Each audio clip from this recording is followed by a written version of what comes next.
Good afternoon. My name is Emily Pazzi, and I am the Public Affairs Coordinator for the National Association of Housing and Redevelopment Officials, NARO, here in Washington, D.C. Today we're going to be talking about working with the media and the basics of pitching a news release, something that's really very important, especially here during the lame duck session of Congress, which we are currently in right now for the 113th Congress.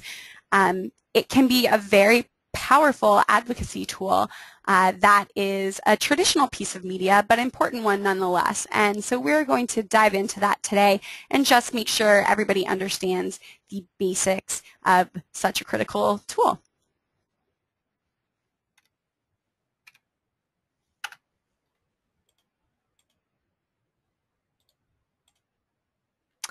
Okay, so I've broken today's webinar into before the pitch and the pitch. So let's focus first on before the pitch. There's a couple really important things that you need to do before the pitch to the media on your news story actually happens. Number one, perhaps one of the most important pieces, is write the news release. And so what is that news release going to say? Obviously, it has some piece of news in it. We hope that's why you're writing a news release and that's why you're pitching the media in the first place. But more importantly, looking at what does each paragraph in that news release include. And the second piece we want to focus on is making sure that you do your research. Questions like who are you pitching to, what is your deadline, what audience are you trying to target, therefore which outlet are you going with? Those are all really important questions that you also need to think of when you're compiling your release and before you do your pitch, because if you don't have that, the pitch is going to fall flat. Both those things are critical to it. So we're going to come back to doing your research in a few minutes, but first I want to touch on writing the news release and what that means exactly. So here you can see a screenshot of a NARO template release that we have written up here for members as just kind of a guide to what a release should include. So I'm going to go through each one of these parts here, and then I'm going to show you a completed version and how that translates. So we're going to start at the very top, and you're going to notice here that we include the NARO logo. That might seem really basic, but it's actually very important because it tells the reporter, first of all, who's sending this release, what's the organization. It should be apparent from the name what the brand is about, and if it's not, that's a separate issue. But I think with NARO that is quite apparent. So it gives the reporter some context. And this is obviously, as you're writing your own releases, you would change out to your agency's logo. Something really important. It's your identity. Crucial to the release. So next you're going to move down to this line that says for immediate release. The alternative to writing for immediate release is an embargo. But that just means that you're not ready for your news to come out until a certain specified date. Normally, if you're going to have an embargo there, you're going to have embargo and a specific date. And I'll give you an example of why you would use an embargo. Say, for example, the president has a big piece, big policy piece that he wants to introduce. That would be something that he would want to share with the networks and radio stations and communications conglomerates, but he might just want to give them a heads up because he wants them to be able to start their research on something. But he wants to make that very clear that you should not violate that embargo because he wants to have the first say as the president. But oftentimes in our NARO work, we rarely ever use embargo. For immediate release is the best way to go there, and that simply means that as soon as a reporter gets this, they're able to start researching and reporting on it by a specified deadline. So this is oftentimes the best way that you would want to go. Again, very important to just put up right up top so they see this basic information. The next step, contact information. You might actually think that, again, this is very obvious, but remember, a news release is written in the first place to give a reporter the straight facts of the story and to give them the opportunity to decide if this is a story that they want to build on and make public. So they need to be able to quickly identify who the person is that they can talk to and get more information from if they need to. What is their contact information? So make sure you have that correct contact information up top, and make sure it's someone that you feel comfortable with speaking on the agency's behalf. It could be an executive director, or it could be a communications director if your agency has one, someone in charge of media relations, etc. That's, of course, up to the agency. So then we move into the actual body of the release. You're going to have a title, which will obviously vary depending on what the topic of your release is. Oftentimes, we try to keep it here at NARO to one line. That's generally a little more than 50 characters, including spaces, but it is okay if you go on to a second line. Sometimes that's necessary. But you want to make sure, one final point, that the title is generic enough that it doesn't give everything away at the start, but at the same time, you also want to make sure that you're being really very clear and you're catching someone's attention. So you want to make sure you understand your audience and who are you writing to and who are you trying to convey this to that they would want to spend the time to read this article. So let's get into the actual body. Right off the bat here, we have Washington, D.C. and the date. This is known as our dateline. This city will change based on where you're located, but since NARO is located in D.C., we have Washington, D.C. here, and then it goes on and says the date. Now, you could work on a news release and draft a couple releases prior to the actual pitch day. So in that case, make sure before you pitch that the date actually corresponds to the date that it is today. Otherwise, that's a rookie mistake to send out the wrong one, and it doesn't harm anyone, but you want to be very clear on when this information is going out. So you do want that to be correct. Now, the most important part of the release is this next section, and that is these couple of 2 to 3 sentences here. It's called the lead. And the lead can be done a couple different ways, depending on what outlet. You can be a bit more creative, but it's NARO's policy to primarily follow the fact lead, which includes, it answers all of your W questions. So the what, the where, the when, the who, why, how. I try to put everything into the first paragraph in no more than 2 to 3 sentences. And remember, a news release isn't the place to be flowery. You are, after all, writing in an inverted pyramid style way of writing, which means that the most important information goes up top and the less important information goes towards the bottom. That is to say that, for example, if a reporter only has a specified amount of space or a certain amount of time that they can use to report on the story, they're going to say the most important facts up at the top, and then that way, if they need to cut out anything down here at the bottom, then they can do that without harming the integrity and all the facts of the story. So that's really important to remember. Most important things up top, less important things at the bottom. So you try to do, the lead is really critical in answering those questions right off the get-go. Next, you're going to move into, you have an option here. You can either go with a quote or you can go with a secondary lead. The reason why you might want to go with a quote is because you don't have any other information that is absolutely critical, and you can just jump into something that a spokesperson says about it, or a particular stance your executive director might take on this policy that, or on this piece of news that you're reporting on. This quote can be shifted into the third paragraph down here, but it can go in the second. Again, it depends on the situation.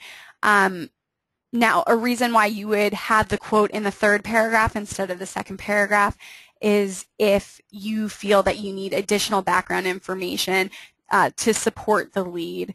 In that case, you would put that information in 1 or 2 sentences in the second paragraph, and then you would save your quote for the third paragraph. And we give an example here of a quote that we've used in the past for one of our releases. So then again, the next one is your secondary information, and depending on the importance, that can either go in the second or the third. Now we're starting to hit some background information. This could perhaps be where you put maybe the national perspective on a local issue, where up front you're talking about the local issue and why something's important to you and what's happened and what have you been able to create with something at the local level, say with a specific funding tool. But then you want to come down to the national perspective and get a bit broader and give some more context to it and see what other national organizations are saying about this, either piece of legislation or specific tool. So you want to pull it back a little bit. And then you can, in these remaining paragraphs, again, it's up to you how you use them, but as long as they're in declining importance, for example here, you want to make sure if there's any data points that you want to use, that might be something that's good for these remainder paragraphs. One more thing I did forget to mention about quotes, and as you can see, we wrap up this template, this news release template, with a quote. It's the same quote here. Obviously, you wouldn't have the same quote twice, but a couple things on quotes. If you're going to include more than one, make sure that both quotes have some value to them. You just don't want to say something to the effect of, yes, our executive director agrees with this. Instead, you want to maybe build in some sort of statistic into the quote. For example, in this one, we say 37% of persons living in public housing are children. So right there, that's a good reason why a reporter wouldn't want to pull out this quote. They wouldn't want to go look for their own sources. They would want to cite our CEO, Saul Ramirez, as the person who said that. And then we go on with another quote and also our feeling on the matter, our policy stance. So it's kind of a good combination there, and it's a good opportunity to make your own opinion known on the subject. And actually, I think that's all I want to say about the news release. Oh, except at the very bottom, I would be remiss if I forgot to say this. You want to make sure, it's critical that you add your boilerplate. This is NARO's boilerplate right here. Essentially, the boilerplate, as I'm sure many of you know, is the couple sentences, the place where you say what your organization is about, when was it established, what's its mission, what's the overall point of your organization. So you would want to swap out NARO's, obviously, with your own personal boilerplate. And if you don't have one, I really do recommend you and your board deciding on one and figuring out who you are, because chances are you have a mission, so it would be good to use that in your communications. So let me see here. I did want to show you all. Here we go. This is an example of a finished release. You can see we have our logo for a media release. You have my contact information. We have a title here. This specific example is from when new HUD Secretary Julian Castro spoke at the NAR National Conference in Baltimore, Maryland in October 2014. So you can see I start with my lead. I'm answering all my main questions up top. And then I'm going into right away a quote because I didn't feel that this lead paragraph needed any more supporting information. A quote was the next most important thing because we were reporting on the fact that he was at our conference. So we wanted people to be able to see what was said at the conference. And so this is the secretary talking about HUD being a department of opportunity. And then from there we provide that background information on what this secretary has done to date in his tenure, which are all very important things that we wanted to include. And then we follow up at the very end here with a quote from our own CEO, which was a really good opportunity for NARO to say our policy points and what we hope that the Secretary can accomplish during his tenure, things that are all important to us and our members. So we needed to get that message across, and that was critical to include them. And then we also, in the second part of the quote, reference his past as mayor of San Antonio, and again, we express our hope in what he can accomplish in the future. And then we close it out by including our boilerplate, which changed slightly in this one. And you always end a release by putting the little pound signs at the end. You can also, there's another way to do that as well. You can do the -30 but this is the most common way to end the release. And most importantly, always keep it to one page. That is the most important thing. Reporters do not have a lot of time, and you want to be quick about it. So let's go back to our presentation. We're going to go back into before the pitch. Let's get this full size. Okay, so we talked about the release. That's all done. Next, we want to think in our preparations, who do we want to send this pitch to? Who are we pitching to? We thought about our audience, the end user, when we were preparing the release, but now we want to look at how am I going to get that message to them? Well, you're going to get that to them via the media outlets. So first question, what sort of media outlet do you want to reach out to? It doesn't just have to be newspaper. It doesn't just have to be a TV station. It could be radio. It could be TV. It could be newspaper. It could be an online publication that doesn't have a paper print. It could be a blog, if that's a big way of getting communications out in your community. So think about that and be strategic in who your end user, who your end audience is. So what would the best way to reach that audience be, through which outlet? So you need to think about that. And then from there, you need to hone your search down a bit more. You keep getting specific, and the more specific you are, oftentimes the better the pitch goes, the more outlets you get into, the more people you reach. You reaching your target audience is the goal. So from what kind of outlet you get to, or you want to pitch to, then you're going to go think about, okay, well, I know I want to do newspaper. So say I'm in Chicago. I want to get to the Chicago Tribune. So, okay, you know that you want to do that. Are there any other newspapers you want to reach out to, or is this the only one? You have to make that call. Then from that level, once you know what publication or what media outlet you're going to, you need to decide, well, is there a reporter there that would be the best person to tell the story? And how you decide that is based on stories that they've done in the past. Say there's a reporter working on a series about services for homeless people in your community. Then that person would be the logical person to pitch to. So you need to make sure you're understanding where that reporter is coming from, what sort of issues they're looking for.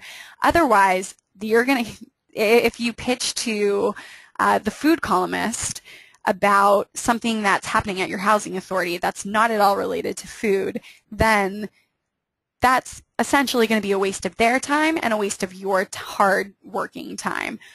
So you want to make sure you're sending your message to someone who will be interested in it and who will be able to tell your story best.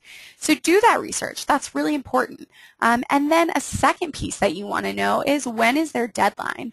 We're going to be having a big pitching day coming up here next week on November 25th, focused on low-income housing, tax credit success stories, and why extending the 9% and 4% minimum rates is really important for Congress to do. But we have a timeline in mind. We want to pitch on that Tuesday, and we want to make sure that is in the papers the following Wednesday. So in order to do that, you'd need to pitch in the morning to make sure that the reporters, be it whatever outlet they're in, have enough time to follow up with that story, contact the necessary sources, and create that story in a responsible way. So that's really crucial. That's a question you should always ask a reporter up front. Vice versa, in doing your research, not only is it important to understand the reporter you're reaching out to, you also need to make sure internally at your agency that you know who is the media contact there. If a reporter picks up your pitch and is excited and wants to do a story and has follow-up questions, you want to make sure that they're not wasting their time bouncing around from